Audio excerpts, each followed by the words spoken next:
যে এক্সট্রা জয়ছে আমার এই এলাকায় তুই জানে না আমার কথা তুই তো রঙে বলা গেছিল রঙে তো নাইছে এবার মারি হলাম ডাইরেক্ট।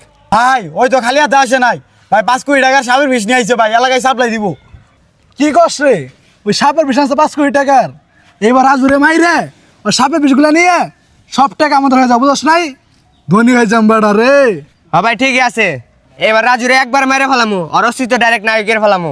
এত দিতে হইস নে ওরে ভাতে ফালাই মারমু। ভাই ওরে ধরা এখন অসম্ভব, ওর তো এখন অনেক ক্ষমতা। ভাই আপনি ধরতে পারবেন না। কি কইলি ওরা আমি ধরতে পারবো না, ওর কোনো ক্ষমতা নাই কে, সব ক্ষমতা হলো আমার করে বুঝছ নাই তুই, ওই ডাইরেক্ট মেরে ফেলামু। ভাই জেপিসি সান তো প্রতিদিন আমগো এলাকায় আসি, যে এক্সট্রা জয় তো জেপিসি সানের সাথে হাত মিলাইছে, আজকে বিকেলও আসতে পারে ভাই। আরে তাহলে তো ভালো হইলো, আজকে ওদের জন্য অপেক্ষা করবো।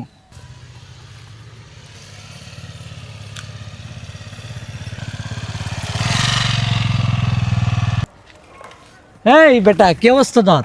এই তো ভালো। তোর যে টঙ্গি তোর সাপের বিষ আনবার কইলাম নিয়ে আইছিলি? আর বেটা আনছি তো 5 কোটি টাকার বিষ আনছি, একবারে মনে কর খাঁটি বিষ, ঠিক আছে? আচ্ছা শুন এদিকা। আরে বেটা তুই তো আমার মনে রং লাগাই দিছস। আর শুন এখানেই শেষ না, এই মালগুলা চায়নাতে সেল করতে হইব। আর এখানে আমরা মনে কর যে 5 কোটি টাকার মাল যদি 10 কোটি টাকা সেল দিতে পারি অনেক বড় লোক হয়ে যাম আমরা।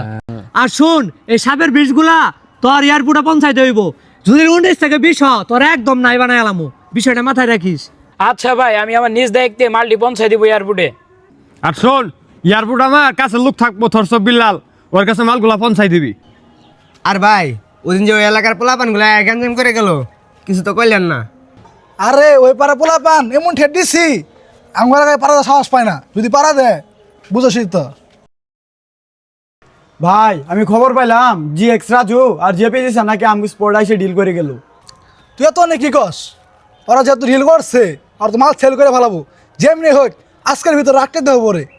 ভাই তাহলে চলেন, ওরা মনে হয় এখন আমগো এলাকা থেকে বের হতে পারে নাই। তাহলে চল আর দেরি করা যাবো না, দেরি করলেই ওরা বিষ কিন্তু বেশি ফেলাবো।